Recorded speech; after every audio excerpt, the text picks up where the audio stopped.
98.5 Sud FM, c'est radio, exactement 6h45. Bonjour Babacar Sam. Bonjour Maria, bonjour à tous et à tous. Première édition de ce Sud Matin que l'on démarre par les titres. On va reparler de cet incendie à Ngadiaga. Et la quiétude des populations de Ngadiaga, Djelekpel et environ a été de courte durée après que les autorités ont annoncé un début d'extinction. La cause, les flammes ont repris de plus belle. La psychose reniche des familles commence à quitter les lieux. Chavirement d'une pirogue au large de la Gambie, le capitaine de l'embarcation porté disparu depuis mercredi. Sa famille lance l'alerte et sollicite l'intervention des autorités. Toujours dans ce Sud Matin, la pandémie qui poursuit sa progression dans le pays. Kaolack de plus en plus touché, 130 nouvelles infections recensées dans la région à l'espace de 5 jours. Tous les districts également impactés par cette deuxième vague. Et là, c'est le ministre de l'Intérieur qui précise les choses concernant le couvre-feu instauré à Dakar et à Thiès, les mesures de restriction en vigueur jusqu'au 20 février. À suivre également l'arrestation du président de Horizon Sans Frontières, Boubacar Seye, pour diffusion de fausses nouvelles. Le réseau Migration Développement et ses organisations membres exigent l'arrêt des poursuites et sa libération immédiate. Sur l'international Covid-19, plus de 100 millions de cas dans le monde. L'économie pourrait perdre 22 000 milliards de dollars selon le FMI. Merci à vous Babacar Sam. Et le développement de tous ces titres, c'est juste après ceci.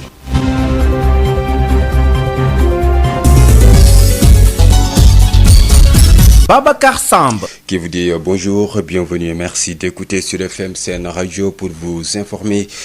Pourtant, les autorités avaient annoncé donc un début d'extinction. Les flammes ont repris de plus belle à l'usine Forteza. L'inquiétude et la psychose renaissent des familles de Ngadiaga, Djelekpel et environ quittent les lieux, nous dit Babacar Sow. Début d'extinction de l'incendie de l'usine Forteza de Ngadiaga. La quiétude des populations a été de courte durée. Après avoir maîtrisé les flammes, le gaz a encore provoqué un autre feu qui a fini de troubler le sommeil des populations des villages de Ngadiaga, Djelekpel et environ depuis ce matin. Abdou Gadiaga revient sur la psychose qui habite les populations, dont la plupart ont commencé à quitter les lieux. L'impact que cela a créé chez les populations, depuis, on a vu de l'espoir, mais maintenant, après la reprise des flammes, il y a un grand bruit qui empêche aux populations de dormir. La plupart de ces villageois ont déménagé. On ne peut pas retrouver le sommeil à cause de cette situation. Nous craignons pour les explosions. Et nous craignons également pour nos familles quand nous allons au travail. C'est difficile. Pour rappel, un incendie qui dure depuis plus d'un mois et qui a déjà tué un ingénieur de l'usine et un gendarme préposé à la sécurité. Tivaouane, Babacar Sow depuis Djelekpel pour Sud FM. Babacar Sow, parlons de ce chavirement d'une pirogue au large de la Gambie. Le capitaine de l'embarcation porté disparu depuis mercredi. Les deux autres pêcheurs se trouvent actuellement dans les structures sanitaires en Gambie. La famille du capitaine Yerim Dieye lance l'alerte et sollicite l'intervention de l'État du Sénégal. Écoutons Pape Ousmane Sissé, membre de la famille de Yerim Dieye, joint par Birama Ndiaye. Je suis le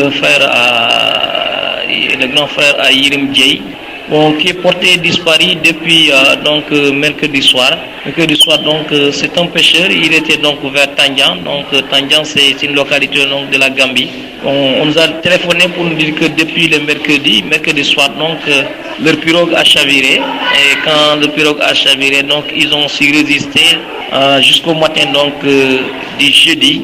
Et c'est le jeudi matin vraiment qu'il a perdu toutes ses forces-là. Et depuis lors, il s'est détaché de la pirogue. On ne l'a pas encore revu jusqu'à présent. On n'ose pas affirmer sa mort. Et jusqu'à présent, on fait toutes les démarches. Mais jusqu'à présent, nos investigations ont été en vain. On voudrait vraiment, si possible, je ne sais pas si les autorités du pays nous entendent, pour pouvoir nous aider à chercher s'il est toujours en vie, ou bien même si le malheur arrive qu'on puisse retrouver son corps. Il s'appelle Yerim Dieye. Il est originaire du village de Kermartin, arrondissement de Tateguine. C'est un pêcheur qui était basé à Mour, qui avait quitté donc la localité de Mour. Et c'est à partir de Tandian, une localité donc de la Gambie, qu'il était parti pêcher. Jusqu'à présent, donc il n'est pas revenu. Donc je rappelle que c'était le mercredi soir, donc le mercredi passé. Donc si vous pouvez nous aider, merci.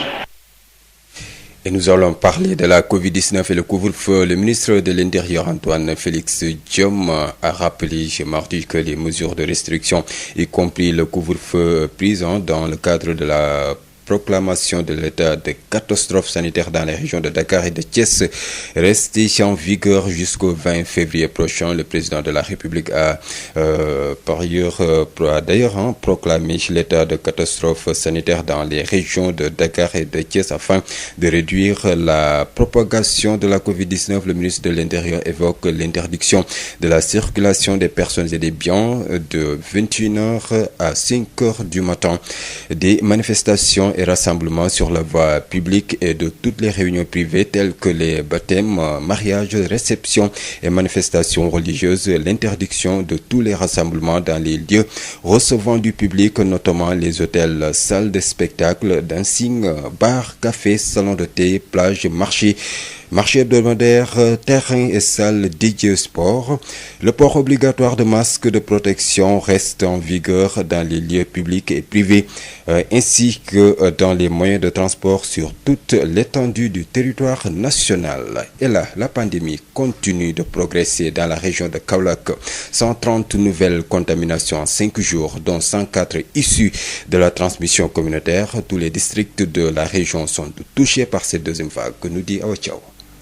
Loin de prendre du recul, la pandémie de Covid-19 continue sa progression dans la région de Kaolack. À ce jour, tous les districts sanitaires de la localité sont touchés par cette seconde vague. Pour ces 5 derniers jours, 130 nouvelles contaminations sont enregistrées sur l'étendue du territoire régional, dont 104 issues de la transmission communautaire. Le district sanitaire de Kaolack est au devant des préoccupations des autorités avec 104 cas issus de la transmission communautaire et 21 cas contacts. Il est suivi de loin par le district de Guinguinéo avec 8 cas communautaires et 4 contacts, Nioro 6 cas communautaires et enfin Ndofane avec 1 cas communautaire et 1 contact. C'est la raison pour laquelle les volontaires de la Croix-Rouge s'activent depuis quelques jours dans la sensibilisation dans la commune de Kaolack. Au rond-point de l'ancienne gouvernance et dans certaines artères les plus fréquentées, ils sont debout avec des pancartes sur lesquelles on peut lire des messages comme portez vos masques, respectez les gestes barrières ou encore restez chez vous. Durant ces 5 jours, 53 personnes sont guéries du Covid à Kaolack. Un chiffre insignifiant comparé au nombre des contaminations. Kaolack pour Sud FM, Awa Thiaw. Awa Thiaw, implication des acteurs communautaires dans la lutte contre la Covid-19 après avoir sillonné toutes les régions et des rencontres multipliées, les populations, surtout les porteurs de voix. Ces acteurs tirent un bilan positif et demandent plus de soutien pour poursuivre la lutte et la sensibilisation dans le cadre de la campagne de vaccination, nous dit Josette Kali. Après plusieurs mois, aux côtés des populations, les acteurs communautaires rendent un bilan satisfaisant. Bilan dont le travail était principalement axé sur des plaidoyers, des dialogues, des sessions de formation et des visites à domicile. Dr Marie-Hemes Ngomdiaye, directrice générale de la santé. C'est un bilan qui est très très positif parce que nous avons vu que donc à tous les niveaux donc de la pyramide, nous avons senti l'accompagnement et ce sont des acteurs également qui ont eu à travailler avec l'administration territoriale, mais surtout les notabilités religieuses et coutumières. Mais au-delà également de cela, pendant des grandes cérémonies religieuses, les acteurs communautaires ne sont pas restés donc hors du circuit, se sont mobilisés pour faire respecter les gestes barrières. Très très pertinentes dans toutes les autres évaluations, tant sur le plan des maladies transmissibles qu'on nomme transmissibles. Aujourd'hui, on a parlé de la tuberculose, on a parlé du paludisme, mais surtout, il ne faut pas qu'on oublie, pendant cette gestion de la Covid-19, les acteurs ont participé vivement pour qu'il y ait la continuité des autres prestations de services. Si bien que, vraiment, grâce donc une bonne coordination, fait de telle sorte que les services de santé aujourd'hui ont commencé d'être fréquents. Et face à cette campagne de vaccination à venir, ils veulent plus de soutien de la part des autorités. Elhaj Beitir Samb, président du réseau des acteurs communautaires pour la promotion de la santé. Les difficultés qu'on a, c'était juste l'accompagnement technique, la motivation, l'écoute des acteurs communautaires parce qu'ils ont pas mal d'initiatives contre le paludisme, contre la mortalité de la mère et de l'enfant. Si on voit que l'État est en train d'accompagner d'autres secteurs, c'est bien. Mais nous, acteurs communautaires qui est aujourd'hui dans la prévention, je pense que la motivation, c'est de nous impliquer. Et grâce à Dieu, je pense que la directrice générale a compris et elle est en train de nous impliquer dans ces activités de supervision. Ça, c'est déjà important. Si on donne les autres de l'argent, nous sommes là. Avec ou sans l'argent, nous sommes là pour protéger nos communautés. En cette période de deuxième vague de la Covid-19, les acteurs communautaires comptent plus s'impliquer dans la lutte, mais surtout dans la préservation de la santé des patients atteints de maladies chroniques. Josette Kali, parlons tout à fait autre chose. Les travailleurs des collectivités territoriales disent non à toute nouvelle réforme avant l'effectivité de la loi sur la fonction publique locale. L'exigence est du syndicat unique des travailleurs des collectivités locales Sutracol, affilié à la CNTS. Il s'érige en bouclier pour barrer la route à toute idée de suppression des villes qui menacent des milliers d'emplois. Abdoulaye Diop signe ce compte rendu. C'était lors de leur conférence de presse. Les travailleurs des collectivités locales ne veulent plus de réformes dans le secteur, notamment la suppression agitée depuis un moment. Mamadou Bamba Diop est le secrétaire général du syndicat des travailleurs des collectivités locales, Sutracol. Les rêveurs debout pensent instaurer une seconde cacophonie en versant à nouveau dans une autre impréparation la suppression des villes. On avait créé la cacophonie en mettant en place l'acte 3 parce que c'est des sens dessus-dessous, il y avait beaucoup de problèmes. Aujourd'hui, on veut créer encore une autre cacophonie pour aller vers la suppression des villes. Les travailleurs disent non, non et non. Selon lui, des milliers d'emplois sont menacés si les villes sont supprimées. Il y a plus de 4 000 à 5 000 travailleurs. Que faire de ces 4 000 à 5 000 travailleurs qui sont dans les villes, entre les 5 villes? Dakar, qui fait quelques 2 000 travailleurs. L'avenir des travailleurs des collectivités locales s'assombrit de jour en jour. Ils exigent sans délai l'effectivité de la fonction publique locale pour tous les travailleurs et dans toutes les collectivités territoriales du pays. Également, la mise en place de la structure dédiée, fonctionnelle et avec les moyens adéquats. Aujourd'hui, plus de tardement. Tous debout pour l'effectivité de la fonction publique locale et l'avènement d'une véritable gouvernance locale. Le syndicat des travailleurs des collectivités locales appelle à la mobilisation pour mettre fin à toute tentative de forcing de la part de l'État.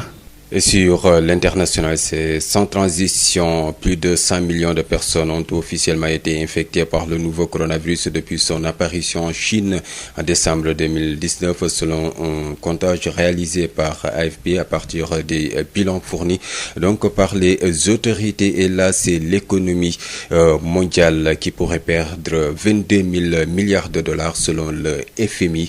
Et en Centrafrique, les forces armées centrafricaines et leurs alliés MINUSCA russes et rwandais ont entamé ces derniers jours une contre-offensive pour repousser la pression des forces rebelles autour de Bangui. Pour ce faire, des véhicules ont été réquisitionnés dans la capitale, parfois même ceux appartenant à des entreprises ou des particuliers. C'était donc l'essentiel de l'actualité, Maria. Merci à vous, Babacar Sam, de nous avoir présenté cette première édition. Et on vous retrouve à 7h30 pour la seconde de ce Sud Matin.